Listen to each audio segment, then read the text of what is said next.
Бәріне сәлем оқушылар, мен де сендер секілді 6-7 деп айтайын. Сонымен бүгін біз бастаймыз ағылшын тіліндегі English Plus кітабының 74-ші бетіндегі How was your weekend тақырыбын талқылайтын боламыз.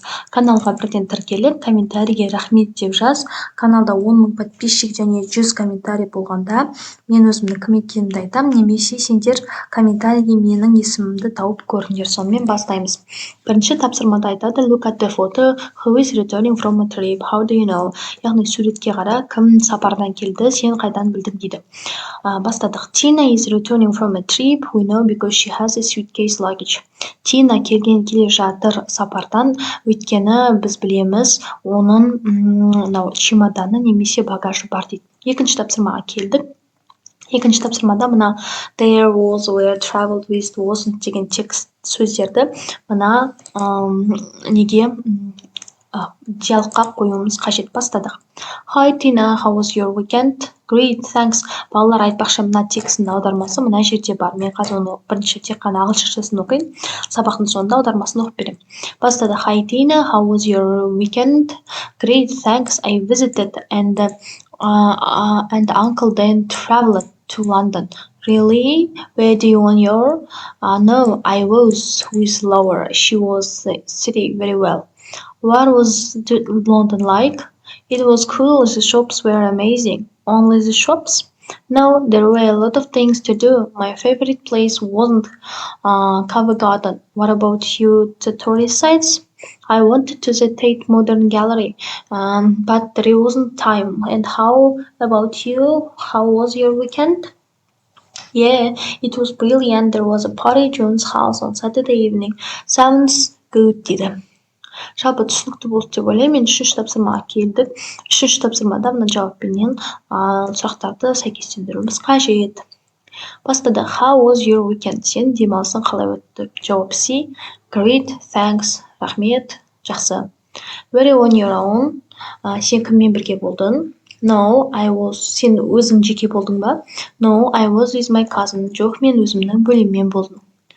What was London like? Лондонда қалай екен? Yeah, it was brilliant. Yeah, ол өте керемет болды. Was your weekend good? Сенің демалысың жақсы болды ма?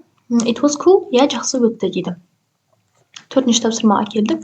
Төртінші тапсырмада сендерге былай айтады. Look at the table and listen three short conversation. Which questions answer do you hear? дейді.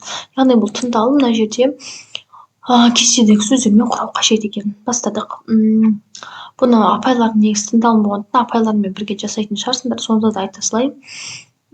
Мысалы, how was your weekend дегенге сендер, мысалы, how was your trip дегенге great, cool, okay деп жауап бересіңдер.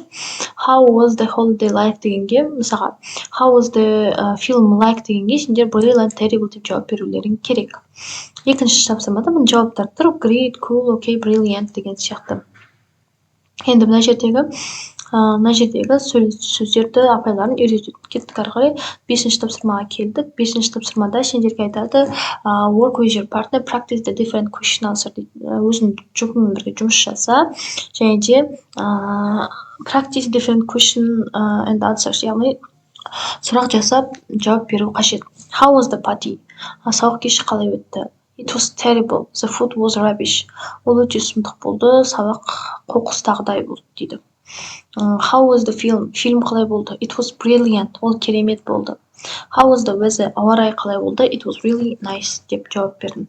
Енді алтыншы тапсырмаға келдік. Алтыншы тапсырмада сендерге айтады prepare a new dialogue using the dialogue in the exercise 2 as a model. Change the words in the blue is the phrases in the exercise 4 and the area of the practice new dialogue. Мына жерде көкпен жазылған сөздерге балалар просто мына текст бар ғой. Просто мына текст бар. Осы жерде мына көкпен жазылған сөздердің орнына сен басқа нәрсені қоясың. Мысалға, my uncle'дың орнына сен my cousin деп жаз. Түсінікті ма? Мына cousin деп жазасың. Ал мына Лондонның орнына сен Алматы деп жаз. Егер Алматыда тұрсаң, Астана деп жаз. Түсінікті ма? Түсініп отырсыңдар ғой, мен мысалы Алматы деп жаздым. Енді сен мына жерге, сен енді Алматыға бардың ғой. Демек, мына жерде де бізде Алматы болу керек. Мына жерде де Алматы дейсің. Алматы дейсің. Мына Алматы.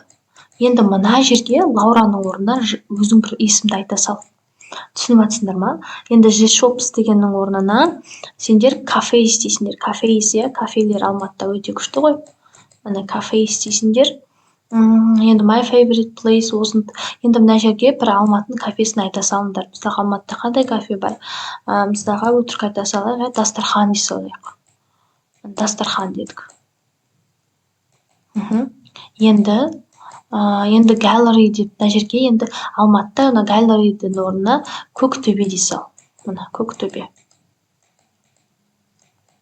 Жалпы түсінікті болды деп ойлап отырып балалар енді каналға тіркеліп комментарийге рахмет деп жазыңдар. Енді мен мына диалогтың сендерге аудармасын аударып берейін. Бастадық. Сәлем Тина, демалыс қалай өтті? Керемет, рахмет. Мен ағама қонаққа бардым, сосын Лондонға сапар шектім. Рас па? Жалғыз болдың ба? Жоқ, мен Лаурамен бірге болдым. Ол қаланы өте жақсы біледі. Лондон қандай екен? Керемет болды. Дүкендер тамаша екен. Тек дүкендер ғана ма? Жоқ, істейтін көп нәрсе болды. Менің ең сүйікті жерім Конвент Гарден болды. Ал туристік орындар ше? Мен Тейт Модерн галереясына барғым келді, бірақ уақыт болмады. Ал сенің демалысың қалай өтті?